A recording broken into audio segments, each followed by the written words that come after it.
Salam sejahtera, saya Odlin Katani, ini Ringkas TVS. Masjid Darul Rahman, kampung di Pasir Pandak, Kuching yang berusia lebih 50 tahun akan dibina semula. Tanah wakaf berkeluasan 1.1 ekar, kata Menteri Muda di Jabatan Ketua Menteri Hal Ehwal Islam dan DBKU, Datuk Dr. Abdul Rahman Junaidi, akan digunakan untuk tujuan itu.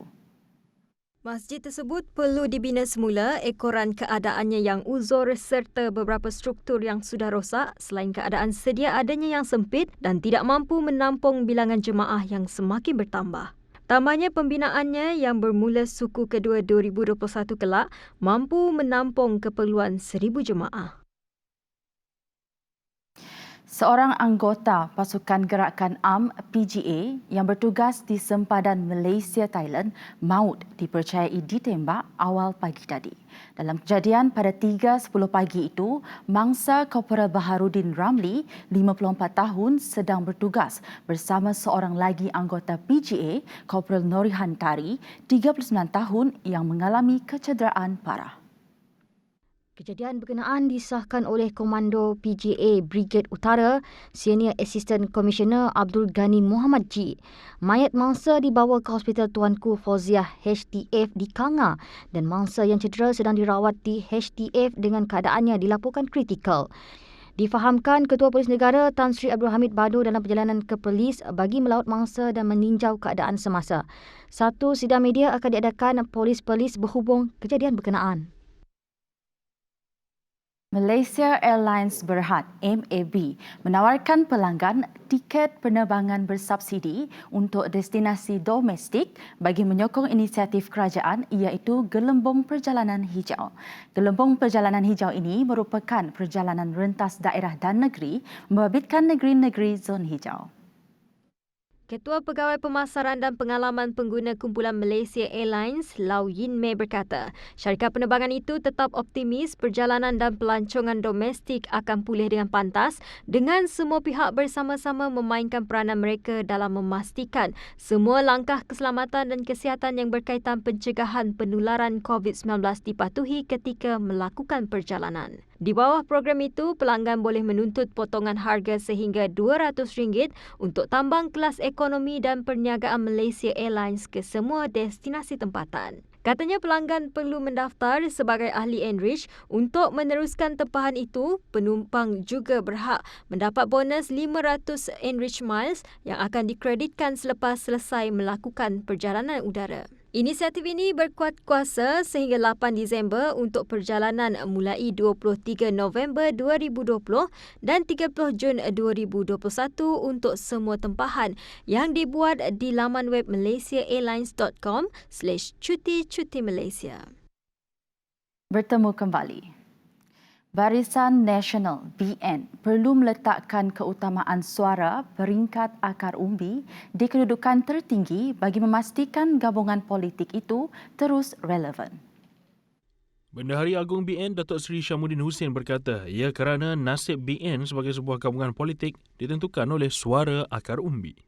Sementara itu, Presiden MCA Datuk Seri Dr. Wee Ka Siong berkata, mesyuarat yang berlangsung adalah mesyuarat biasa yang membincangkan pelbagai isu termasuk Belanjawan 2021 dan perkara dalam parti.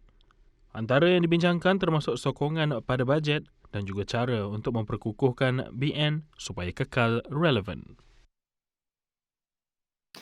Sebanyak 204 entiti perniagaan pelancongan dan perhotelan telah menamatkan perniagaan sejak Mac tahun ini. Ini berikutan impak daripada penularan COVID-19 dan pelaksanaan Perintah Kawalan Pergerakan PKP yang turut memberi kesan kepada sektor ekonomi di negara ini.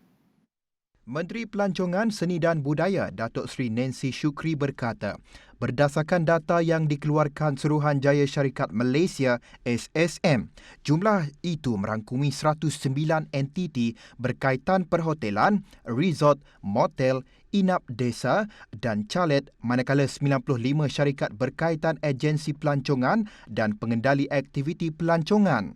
Manakala penggulungan oleh mahkamah iaitu 22 dan penggulungan secara sukarela ada 8 untuk syarikat dengan kod yang sama iaitu sebanyak 32 buah syarikat. Sebanyak 57 buah syarikat dengan kod 79110 iaitu Travel Agency Activities, kod 79120 iaitu Tour Operator Activities dan kod 79900 iaitu Other Reservation Services and Related Activities dengan izin telah menamatkan perniagaan. Manakala penggulungan oleh mahkamah ada 26 dan penggulungan secara sukarela 12 untuk syarikat dengan kod yang sama adalah sebanyak 38 buah syarikat.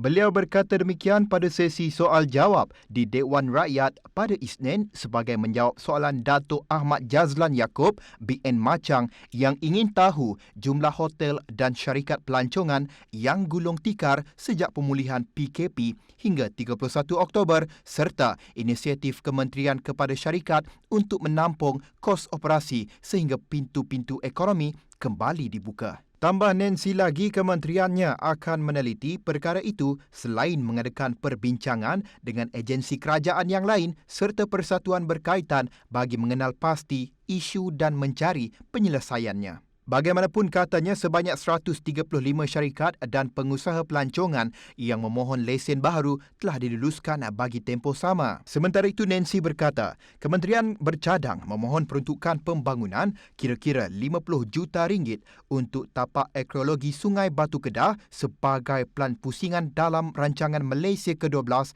untuk tahun 2021. Motek dalam lawatan kami ke tapak arkeologi Sungai Batu pada akhir September lalu telah turut menjemput wakil EPU untuk melihat sendiri tapak berkenaan dan Motek telah menerangkan perancangan jangka panjang di situ. Jadi kami memohon untuk mendapatkan peruntukan pembangunan ini untuk rolling plan rancangan Malaysia ke-12 tahun 2021 bagi memudahkan kami meletakkan berapa yang kami perlukan. Kami telah berbincang mungkin dalam lebih kurang dalam 50 million. Demikian jawapan Nancy terhadap soalan tambahan Nur Azrina Surip PH Merbok yang meminta penjelasan berhubung peruntukan bagi tapak ekologi itu yang ditarik balik sebelum ini. Sarawak mencatatkan CFR kes pada Isnin dan jumlah keseluruhan kekal 1,055 kes setakat ini. Bagaimanapun, daerah Kuching masih berstatus merah dengan jumlah keseluruhan 54 kes jangkitan tempatan dilaporkan dalam tempoh 14 hari lalu. Manakala daerah Miri dan Lawas juga kekal berstatus kuning dan 37 buah daerah yang lain di Sarawak kekal berada dalam status hijau.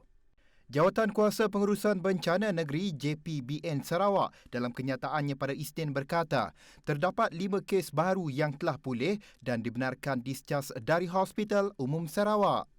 Bagaimanapun masih terdapat 6 kluster yang aktif, antaranya kluster Green Hill, kluster Seladah, kluster Jalan Abel, kluster Wisma Serbekas, kluster Haji Baki dan kluster Besi. Universiti Malaysia Sabah UMS memberi kebenaran kepada pelajar termasuk dari Semenanjung dan Sarawak untuk pulang ke kampung masing-masing bermula Jumaat lepas 20 November 2020. Menteri Kerajaan Tempatan dan Perumahan Sabah, Datuk Masidi Manjun yang juga merupakan jurucakap rasmi COVID-19 Kerajaan Negeri Sabah berkata keputusan itu dibuat setelah pihak universiti mendapat banyak permintaan daripada ibu bapa pelajar supaya anak mereka dapat pulang ke rumah. Para pelajar dikendaki mengemukakan surat akuan ibu bapa dan pelajar untuk keluar dari kampus di pejabat kolej kediaman masing-masing. Bagi pelajar yang tidak dapat pulang ke kampung pada masa ini, UMS telah memberikan pelbagai bantuan dan mengadakan program untuk pelajar dalam kampus bagi memastikan kesihatan dan kebajikan pelajar berkenaan terjaga. Ia termasuk bantuan makanan kering dan alat mandian, selain pelitup muka dan pensanitasi tangan, membuat ujian saringan COVID-19 bersasar, memberi khidmat kaunseling kepada semua pelajar secara dalam talian dan menyediakan bilik gerakan hal ehwal pelajar yang beroperasi 24 jam.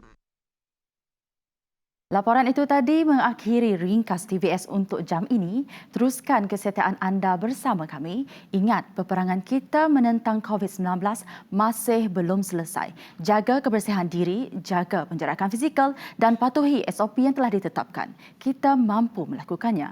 Saya Odlin Katerni, salam hormat dan jumpa lagi.